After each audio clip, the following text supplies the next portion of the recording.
او د الله په باره کې خبرې دي ډېرې عظمت والا خبرې دي او د هر هغه څه عزت ډېرېږي او عظمت یې ډېرېږي چې تعلق یې د الله سره وي.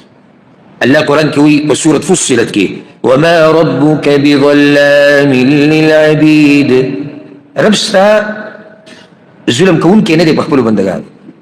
ګوره رب ظلم کوونکی نه دی په چا؟ په بندګانو. نو بندګان بیا څنګه ظلم کوي د بندګانو سره؟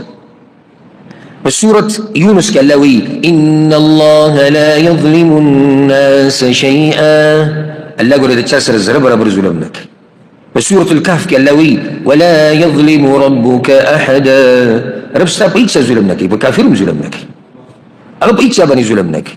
په سورة النساء کې الله وایي ان الله لا یظلم مثقال ذره، الله د ذرې په اندازه په چا باندې ظلم نه کوي.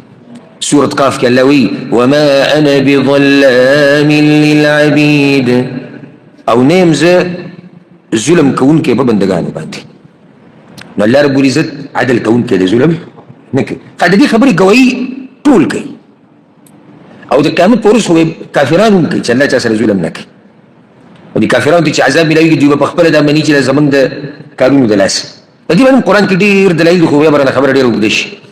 سورة الملک الله وایي فاعترفوا بذنوبهم، جهنمیان به اقرار وکړي چې او دا ګناهونه من کړي دي، الله چا سره ظلم نه کوي. دا اقرار د جهنمیانو دی، فاعترفوا بذنوبهم، الله چا سره ظلم نه کوي. سورة الانعام کې الله وایي وی قیامت په ورځ به درته پوښتنه شي چې ای انسانانو ای پیریانو تاسو ته پیغمبران نه درغلي چې زما آیتونه به درته بیانول، زما دین به درته بیانو او د دې ورځې نه به یې یېرولی؟ داسې نه وه شوي.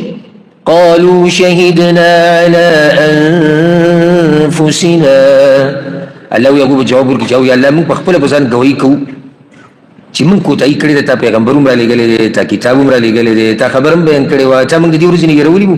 ته ظلم نه کوې، ظلم موږ د خپل ځان سره کړی دی.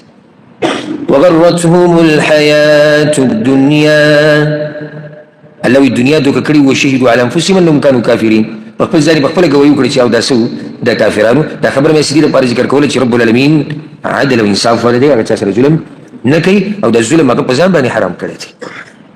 او د قیامت په ورځ د الله د عدل ته خبره مې شروع کړه نو دومره اوږده خبره ده چې ذره ذره عمل دا به تللی کېږي، دا به لیدې کېږي، په دې به راته ګواهان ښیي.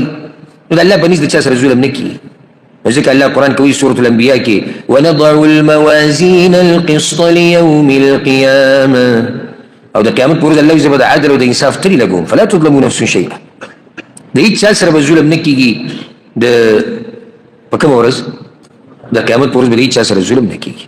نو تاسو هم الله وایي تاسو هم په یو بل باندې ظلم مه کوئ. بیا دا خبره یاده کړئ، ګوره ظلم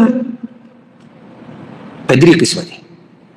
هر یو ظلم نه منه راغلی دی. یو هغه ظلم دی د ټولو نه لوی ظلم چې ته د الله سره په عبادت کې شریک جوړ کړي، بابا، پیر، پیغمبر، ولی، ملائک، هر څوک چې ان الشرک لظلم عظیم، الله وایي شرک لوی ظلم دی. دویم ظلم څه دی؟ د انسان د خپل ځان سره ظلم کول د شرک نه علاوه په نورو ګناهونو کولو سره. د زموږ ستا خپل ځان سره ظلم دی او موږ دومره سادهګان یو د دې بل ظلم نه ځان ساتو. د کوم یو نه؟ دریم چې دی چې انسان په انسان ظلم کوي، هغې نه موږ ځان ساتو او ځان سره ظلم کوو. یعنې سړی ګناهونه کوي، دی د خپل ځان سره ظلم کوي. څنګه ظلم کوي؟ چې دی دا کمزوری بدن جهنم ته بوځي، دا دی د بدن سره ظلم نه کوي، دا دی د ځان سره ظلم نه کوي. نو څوک چې دې ظلم ته نیسي چې ما خو ځان تباه و برباد کړو، د خپل ځان خو ما بیخ او بنیاد وایستو، که دې خبرې درس ته توجه کړي نو ډېره به ښه. دا خبرې د الله دي، نو د الله خبرې په توجه سره اورئ او بیانې رسول صلی الله علیه وسلم.